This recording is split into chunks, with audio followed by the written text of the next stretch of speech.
وزي ما عملنا غدوة حلوة النهاردة هنعمل زي ما انتم شايفين حاجة حلوة كده سهلة وبسيطة. وعملنا الجلاش بتاعنا بسم الله ما شاء الله زي ما انتم شايفين، سامعين صوت القرمشة كده. بصوا يا جماعة القرمشة بتاعته تحفة.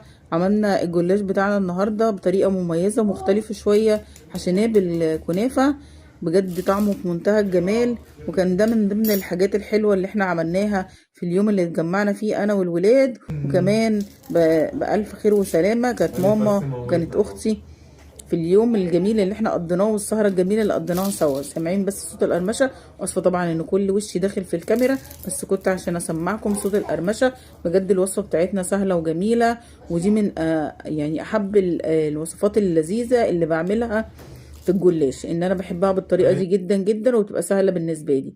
ولو انت حباها ممكن كمان تحتفظي بيها لرمضان.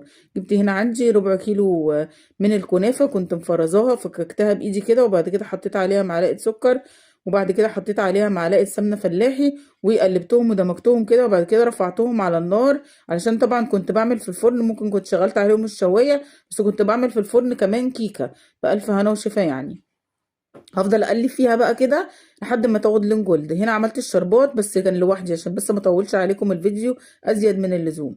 فضلت ايدي بقى في الكنافه كده لحد ما حمرتها وخدت اللون الجولد الجميل ده بسم الله ما شاء الله. بعد كده شلتها من على النار، حطيت عليها شويه شربات او سيرب، بعد كده قلبتها ودمجتها. بعد كده جبت عندي لفه جلاش. هنا بصوا الكيكه بتاعتي بسم الله ما شاء الله، هنزلها لكم في فيديو تاني. جبت هنا لفه الجلاش وقسمتها اتنين، خدت بقى نص يعني نص ورقه الجلاش، وحطيت فيها كده زي ما انتم شايفين شويه سمنه صغيرين. وبعد كده حطيت الكنافه بتاعتي بعد ما كانت طبعا دمجتها في الشربات او السيرم، ولفتها زي الصوابع كده بتاعت المحشي او يعني الكنافه، يعني صوابع الجلاش من محشيه كنافه بس متقفله عليها، علشان ممكن نعملها رول طويل وبعد كده نقطعها بالسكينه. بس في نفس الوقت لما هتيجي بقى يعني تطلعيها من الصينيه، هتبصي تلاقي ايه الحشوه بتاعت الكنافه طلعت معاكي، او لو حشيها بقى مكسرات او اي حاجه. لكن كده كل واحده قايمه بنفسها. بصوا بعد كده حطيت عليها سمنه، وبعد كده دخلتها تحت الشوايه